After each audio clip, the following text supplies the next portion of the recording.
and welcome to We Are Middlesex. I'm Logan, and I'm here to guide you on a road trip through Thames Centre and Adelaide Metcalfe, right here in Middlesex County. On today's show, Julia meets with the Mayor of Thames Centre, Jim Maudsley, and Mayor of Adelaide Metcalfe, Curtis Smith. Later on, Pauline gets a tour of the Purple Hill Country Club, goes on a train ride at Appleland Station, tells us a little bit about St. George's Club, and gets an insider look at the Texas Longhorn Ranch B&B. So let's go. Hello and welcome to the show. I'm here today with County Warden and Mayor Maudsley. Thank you for inviting us to be here at the Thorndale Library. Thank you for coming. Could you explain to the viewers where Thames Centre is? Thames Centre is just on the east side of London, and we're one of the biggest advantages to Thames Centre is the close proximity to 401, 402, and 403 corridors. And you can get to downtown Toronto in just 2 hours. But we're basically border East London from Elgin County to the Perth County line. And what sort of things do you have that are offered to the residents here? Our schools and our libraries are second to none. A recent expansion of our Dorchester Library brought it into being what we call a comprehensive library, and this allows residents of Thames Centre to be able to access certain facilities at the library that normally they'd have to go to downtown London to obtain. And our residents enjoy affordable housings and a safe community. Dorchester and Thorndale are the major urban towns within the municipality of Thames Centre. However, we have a selection of unique dining, venues and special stores, and recreation opportunities throughout Thames Centre. Is there anything else you would like to add that would attract newcomers to your community? We offer convenience of urban living with a less hectic pace, and we have a lifestyle in our community that where you do believe that your neighbors are also your friends, and they're one and the same. Is there anything else you would like to share with the viewers about your community? Well, we feel as a progressive community, Thames Centre has much to offer, and there's nothing more important than the sense of being home and belonging in our residents. We're just minutes away from probably the best health care in the province, and we also have phenomenal recreation facilities of a new 825-seat arena, plus Field of Dreams, which offers state-of-the-art soccer pitches and baseball diamonds. So we do have that to offer as well. Thank you. Well, thank you so much for being here with us today, Warden and Mayor Maudsley. Thank you for taking your time. Thank you.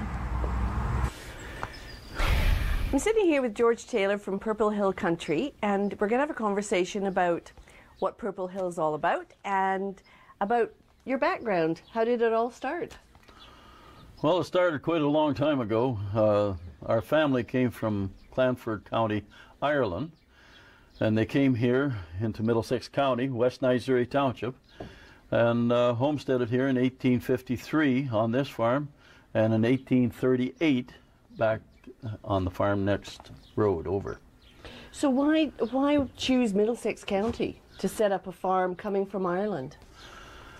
Well, I don't know whether they knew anything about the soil maps then, but it's either a lucky guess or whatever, but the soil test and everything that's at everybody's disposal today, if they're coming here to buy a farm, they'd want to be between number 7 Highway, 401, London to Woodstock, and that's the golden area where the farming succeeds the most. So your parents came over from Ireland and you took over the farm?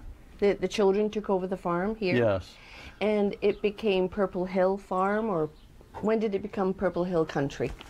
Well, Purple Hill Stock Farms was the name of the farm, and we don't know exactly when Purple Hill Stock Farm started, but the man who homesteaded this farm, Samuel Taylor, on his tombstone it says Samuel Taylor of Purple Hill, West Nigeria. But there was also an Orange Lodge on our property that was right at the end of the lane, and my father donated it to Fanshawe Pioneer Village. Now, it was the center of the community, and they held everything from box socials to church services to funerals to all kinds of great dances, and that's what it was really known for. And its claim to fame was its wooden dance floor. Oh, really? Yeah, and so now it's over in Fanshawe Pioneer Village. Great. Yeah. Now, Purple Hill Country, now when Yes. did that start operating? Well, And how did that come about? well, we were farming here for years, of course, generations actually. I'm the 4th generation, my son is the 5th. And so everybody has farmed here. We were in Holstein cattle, that was the big thing. Before that, they were in Shorthorns. And then we got into Simmental after the Holsteins, and that was the beef cattle. So my sons and I are all auctioneers, and we went out west to a place called Fort McLeod and High River. Two absolutely stunning, beautiful auction barns. And I couldn't get over how these places were built for people, not just cattle. Because when them old boys came to town, that's where they stayed. There was food facilities, there was everything there. So I said to the boys, we should go home and build one of these. My goodness, it's so beautiful. And they said, well, how would we ever be able to afford to do that? I said, well, there's only one way. We'd have to go to the bush and start cutting trees. So when we come home, that's exactly what we decided to do. And everything you see here came out of our bush. And we milled it at the bush, stacked it, dried it, and started building. So it became Purple Hill Country. And what stars, events do you have here at Purple Hill? Well, Purple Hill Country actually evolved after the auction barn as the auctions were going on. One week we'd be having an auction of cattle, the next week we'd be having a wedding. And that got pretty tough to handle, that situation. And so we phased out the auctions here. We do the odd household in here, but mostly auctions are done off farm. Then the Purple Hill people started asking us, why don't we have a dance like they used to in old Purple Hill Hall? And so we had a dance, and then we had a show. And our grand opening in 1992 was a full-blown country show, and the artists just kept showing up. So what I'm hearing is you built it and they came. That's true. Happened. That's what happened. That's great. Yeah, great. that's and so we were really excited about it. And now we have Country Music Hall of Famers, Juno Award winners. I saw a picture of George Fox in there. George Fox, yeah. And all our shows are full-blown show with a roast beef dinner. Right. And that's included. Great. And so we've got Roy LeBlanc and Amberly Beatty and Guy Melanson, and that's Willie Nelson's, and Johnny Cash's and the Patsy Clines and Loretta Lynn's and Conway Twitty's and Roy LeBlanc's. As I drove up, there's a beautiful wall. Is there a special name for the wall, and when was it built? Well, it's called the Heritage Wall, and it was built over a period of 3 years. We just completed it last year. And we built it as a testament to the pioneers that homesteaded, the Taylor family that homesteaded this farm. And there's so many pillars all the way up the wall, and their names, starting with the first one, which was John Taylor that came from Ireland, and his family. Samuel homesteaded this particular farm, and then his son William H., and their wives, of course. Sarah was the names of their wives. Right. And then my father, William John, and myself and my wife, Anna. Great. Well, how about we walk over there and have a look at it? I'd like to see it. Okay, I'd love to tell you about it. Okay. So here we are, George, at the Heritage Wall. It's a wonderful wall, and there's a structure right in front of us. Is this called anything? Or? Well, we built it in 2003 when we were 150 years old, and to celebrate the significance of the pioneers being here right from the beginning. We had that big stone up on top, and we decided so I brought a stonemason in to work with my two sons and myself, and he said we had to have a base 6 feet wide, 8 feet long. And I said, how tall will it end up? He says, I don't know. But he said, when we get there, we'll know, because we wanted to have the walls coming in, and that was to in celebration of us being 150 years old. Wonderful. And they've got the, looks like there may be a plaque going on the wall at some point, or yes. Right here? When we built this wall, the idea of building the wall was a testament again to the different families. And the first one that came over was in 1838, and he homesteaded over on the other farm with his whole family, one of the sons being Samuel Taylor that homesteaded here. So we're putting him at the far end on each stone, I should say. Each pillar has a signature stone, and the signature stone is 13 inches wide by 26 inches long. Okay. And that's the same on every pillar. So the first fella and his wife, and the second generation, the third generation, fourth generation. So it'll be my father and myself and grandfather and great-grandfather. And when was the wall built? Over a period of 3 years. It took us, we finished it last year. Beautiful. And there's stone in there from off the farm here that was in a building that came down. And there's stone in there of a house that Scottish looks a bit like stonemasons Scottish made. stone, yes, Yeah. it's great, great. Well, this has been a wonderful journey for you know, to learn about what's going on here, and I thank you so much for taking the time. So I'm here with Ernie, and we're here at Appleland. Hi, Ernie. How are you? Welcome, Pauline. It's good to see you again. It's great to be here. And here we are on the, what's the train called? Does it have a This name? is the General, the old General. 1850s steam engine replica, and children just love it. It's our apple picking train. And if you pull this, what happens? The valve's gonna go. There you go. You're a natural, Pauline. That's awesome.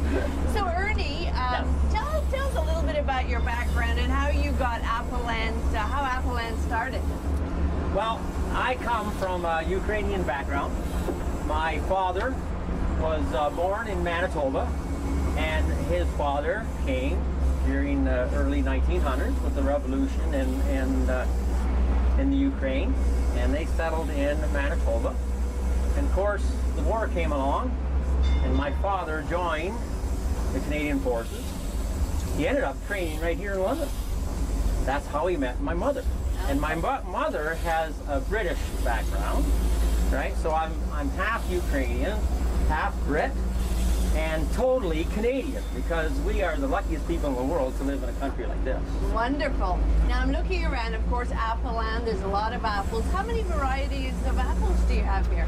We have, Pauline, 17 varieties of apples. So if you have a particular taste, we can match it. Okay. And is there anything else that you produce here in Appleland apart from apples? Yes, we're big into pumpkin, squash, and gourds. We do a little bit of sweet corn because we make, not only do we make fruit pies here, we're famous for our fruit pies, but we do make meat pies. And our meat pies are really good because we make everything from scratch, and they have just the freshest ingredients in it. That's why they're so good. And that's what I was going to ask you about your pies, because obviously you make the lovely famous apple pie here, but you also make pumpkin and meat. That's what you're saying? Meat pies. We are into all the fruit pies. We make blueberry, cherry, pecan. We do it all. Good. Our next little thing will be our cream pie, because my wife Sharon makes excellent cream pies. Wonderful. So once we've got our refrigerated cooler for our cream pies, Wonderful. cream pies will be on the list as well. Great. Now, when does the season start? Well, we are actually going to open this weekend. Labor Day weekend. We've Yes. already started picking some of our early apples. Because of the hot weather, maybe a little bit sooner, right? We've had a hot, dry summer. It's been a kind of a stressful summer for farmers because we're not getting the rain. Okay, because of the rain. We yeah. call this, Yeah. as a farmer, the year of the weed. Because what grows when there's no rain? Weeds. And if you can't get your crop covered in, if you're not getting the rain, the weeds grow, and there's a lot of dirty fields.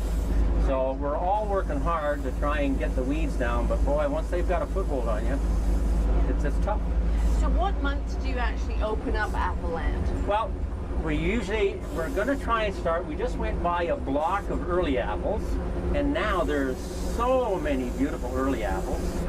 We're going to start more mid-August, and we are going to go right to the end of October, and then we go into our Christmas season. And So tell me a little bit about your Christmas season. What do see, you right feature? now, look what we're doing. We're going down Pleasant Street right here. Oh, okay. And we're going to try and light up some of these trees. Oh, that'll be lovely. We're going to go by our Santa cabin, but I got our Santa cabin covered up because it's so cute.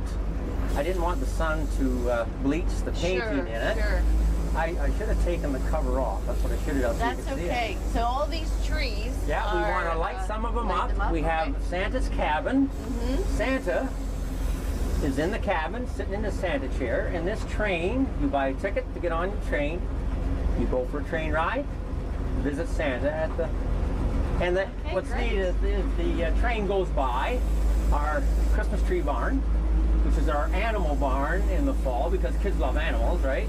Yep. and we sell Christmas trees as well. Wonderful. That's great. And of course, I got to put a plug in for Haters Turkeys too, because we sell a lot of Haters Turkeys. Wonderful. That's great. Bernie, what is it about Thames Centre that you like to live and have a business here? Well, I think between Middlesex County and Thames Centre, it is grassroots, and they support the people. And the beautiful part about Middlesex County and Thames Centre is we've had to grow Appleland, we've had to put in a bakery, we have a gift store. We're doing a lot of different things other than agriculture because we could never make a living just in apples. They've given us the opportunity to do that. And without that, we wouldn't be here. We are a small 50-acre farm that employs a lot of people. And if you take a look at it, probably 5 full-time wages come out of this farm, which is pretty neat when you take a look at a small acreage like this. So we're a niche market. They support the niche market. By trying to help us, they come alongside us to get things done, Pauline. That's great. Because it takes a lot of work to get things done, and if you got support from your county and your municipality, man, I'll tell you, it's a beautiful thing. It's a good thing. We've got that community support. And so we got to put it in here too. We have all the infrastructure here. Yes, that's great. Okay, we've got gas, we got good hydro, Wonderful. we have our web stuff. Good. Beautiful. Well, we're coming up to the end of our ride. It's been really enjoyable. So one more pull on the bell. And thank you so much for joining us. Well, thank you for coming. Thank you for helping to promote us. Thank you. Because it's so important, because we're family oriented. It's a great place. I'm here at the St. George's Club in Thames Centre. The club is known for and dedicating its time to improving rugby and rugby awareness for every skill level. Men's and women's practices take place here at 6 o'clock on Tuesdays and Thursdays right here on the field. They also rent their hall out for weddings and different events, stag and does, and tournaments. So the next time you're in Thames Centre, come out and enjoy this British hidden gem and maybe take in a pint at the bar. So I'm here with Will Heeman of Heeman's Berries here in Thames Centre. Hi, Will. How are you? Welcome to the show. Thank you. Great. So tell me a little bit about yourself, your family's background, and how you got started into Heeman's. So I am the 3rd generation and the eldest grandchild of my parents, Rudy and Florence, who are the queen and king of strawberries here in Middlesex. And my grandparents, Bill and Susan, actually emigrated from Holland in 1958. And they purchased this property that we're standing on now back in '63. So we've been here for over 50 years, and you could say that growing strawberries and, of course, being Dutch, having flowers is in our blood. So why choose Middlesex County to start this business? When my grandparents emigrated to Holland, my grandfather had a job lined up at International Harvester, and so that was the natural draw here. And they actually moved around time to time for the next 5 years, but were always drawn to being here, just loved it in the area. And when they purchased this property, it had a half-acre patch of strawberries on it, and they fell in love with being in the berry business, and of course, being Dutch. My grandmother asked my grandfather for some greenhouses, so he relented on that. And as my wife can tell you, she's very glad that we have that, because, you know, who doesn't love strawberries and flowers? For sure. So tell me a little bit about what you specialize in, apart from berries. There is berries and raspberries, or? Yeah, so we are very good at growing strawberries. We have almost 70 acres of berries here on our farm, which makes us well known for having delicious strawberries. We grow for 5 months. It's a specialty of ours for sure. Do you pick your own? Can people pick their own, or do you have to buy them in store? So we have Pick Your Own available for a short window here in Ontario. So the season for Pick Your Own is usually the end of June and early July. But we do have ready-picked strawberries available from the end of May all the way till Halloween sometimes. So it's not your grandmother's strawberry season anymore. I would say that Heeman's being a garden center is our worst-kept secret in a way, because we are one of the largest garden centers in the area. We have 82 staff, and as you pointed out, we have 12,000 mums that we're growing, and then we go right into our Christmas season with our poinsettias and our workshops that we do for making your winter arrangements. And of course, come the spring, we have over 4 acres of garden center here, and so there is a lot of choice available. And we grow all of our own annuals and our perennials, and we bring in shrubs, roses, and trees from local suppliers in the area. So we are a one-stop shop for flowers as well. So where could they find them? Maybe in Middlesex County or in London? So we, if you're not able to come to our farm here and get local fresh strawberries at our farm, we have a great partnership, a network of grocery partners in the area. So if you're in the London area, we send strawberries in fresh to Remark, both Sunripes, Ungers, Gabriel's Produce in Kamoka, as well as Havara's Produce in Covent Garden Market. And we also have grocery stores that we supply in St. Mary's, Lucan, Exeter, and Mitchell. So there's likely a grocery store near, and Dorchester too. Great, great. Now when I came in, there was kind of a little cafe, and I noticed there was a strawberry sundae that you can buy. Yeah. So how about we go back there and we go and make one? Yeah, that sounds like a very nice treat. A very nice treat. I love it. Thank you. So this is the best part of the show. So what are we going to make? The best part is always when you eat, right? Absolutely. What we're going to make today is our famous, world famous in London anyways, Heeman's Strawberry Sundae. And this features lots and lots of our sundae sauce, as well as ice cream, of course, topped with more sundae sauce. Okay. So what we're going to start with is our cup, and we're going to grab And what's sundae. in the sundae sauce? So in the sundae sauce is 12 cups of strawberries, Wow. a cup and a half of sugar, and a no-cook freezer jam right here made in London. Oh, okay. And so we take our sundae sauce, then we're going to grab some ice cream.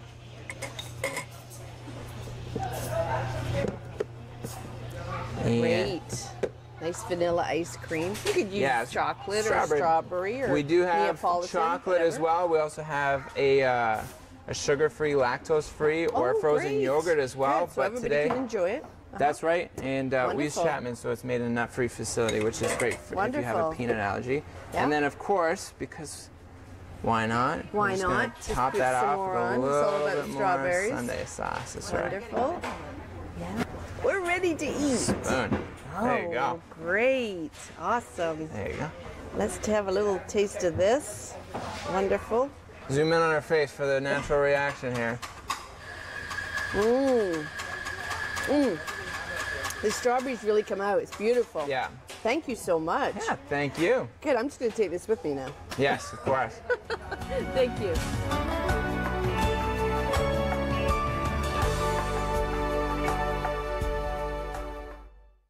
Hi, I'm here today with Mayor Curtis Smith of Adelaide Metcalfe at his family farm. Thank you for having us, Curtis. Thank you. Could you explain to the viewers where Adelaide Metcalfe is located? Adelaide Metcalfe is on the west side of Middlesex County, just west of Strathroy, and we border on to the county of Lambton. And what services are offered to your residents? We have two local schools. We have an elementary school, a public one, Adelaide W.G. McDonald. As well, we have a private Catholic school, Our Lady of the Pillar. As well, we have the Curwood Park in Curwood, which has 2 baseball diamonds, a pavilion, and a beautiful playground. What would attract newcomers to your community? I think the rural atmosphere and the small town feel really attracts new individuals to come to Adelaide Metcalfe. And also with the location being in the middle of everywhere, it's a short commute to get to anywhere that anyone needs to be. Is there anything new or exciting going on in Adelaide Metcalfe that the viewers would like to know about? There's always community events going on. An upcoming event in Curwood is the Curwood Fireman's Fish Fry, and that brings out a lot of individuals. Thank you so much for having us here today, Curtis. Okay, thank you. Hi, Fred, or should I call you Cowboy Fred? Oh. Welcome to the show. Well, thank you very much. Welcome to the Texas Longhorn Ranch. It's beautiful. Thank you. Yeah, this is my wife's invention. It's like Texas and Middlesex, and people basically, I'll tell you a bit about what we do here. People basically will come from town, looking to get away, peace and quiet, maybe do a trail ride, but sleep in covered wagons. And that's so unique, and it's so glamorous. If you've seen the wagons, they're beautiful, but this is what my wife created.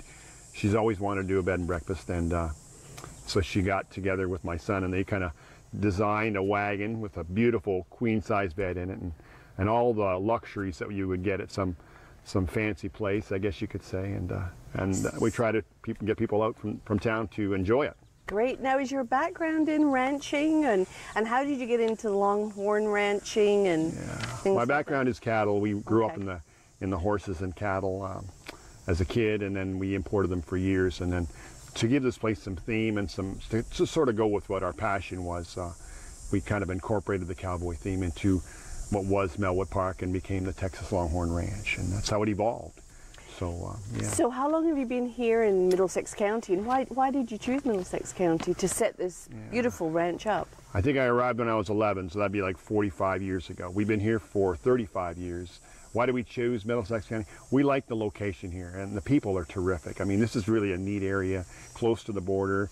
Traffic goes through. You get traffic, and I think in any business you want traffic, and it's not too far away. It's easy to find, so those are some of the reasons why. It's also a good economy. There's always some places go up and down, like the north, and those guys, they suffer economy-wise. But this area is pretty stable, and we like it a lot. And the people are fantastic. So, now I see some wagons. So what kind of services do you offer? You offer bed and breakfast. What would somebody expect when they come here? What the services that you provide? I think we just surprise them. We pamper them, and they're not used to that. But they can be, typically they would arrive at a certain time. We would make their fires. We come out and make their campfires. They can come for dinner if they like. My wife does an awesome cook, so they can eat here, eat supper, spend the night, wake up to coffee in the morning in the coffee house. You'll see some deer on the lawn, wake up to a few horses maybe grazing on the grass. And it's just peace and quiet. It's just a place where people can kind of unwind, more of a health and wellness theme, but with society being so busy, people need to get away, and we want to be that getaway, that place where they want to go just to get pampered, and we can spoil them and just kind of relax, and that's the goal. And you mentioned the horses, so you've got horse trails. People can go horse riding, and how far can they go? It's about a 4-kilometer trail on this side, and we can probably do 1.5 hours to 2 hours on the other side of the river. So it's a beautiful trail along the river. It was an old deer trail. A lot of history involved, very scenic. Through the cows if we go to a different direction, but it's a neat area along the river, and we've got a lot of history to this particular area too, so we kind of capitalize on the history with the village of Napier down below, the ghost town, and our favorite church in the county, our oldest church in Middlesex County is right down the road. So you mentioned ghost town. Do you do any trips, any visits, any sort of annual events or anything like that? Not so much an annual event, but typically once a week I will gather up anybody that wants to learn a little bit more about our area, and we'll take a little tour. I call it the Napier tour. We'll catch the ghost town, Crooked Creek. We'll talk about the bean factory, and then turn into Napier, the ghost town of Napier. This is a beautiful spot, and what I'd like to do is have a look at one of the wagons, so let's go do that. Let's check it out. Thank you so much. Wow, that was so cool. Who knew there was so much to experience in Thames Centre and Adelaide Metcalfe? I hope you enjoyed the show. Be sure to check out all these awesome places the next time you venture over to Thames Centre and Adelaide Metcalfe. I'm Logan, and it's a pleasure being your guide today.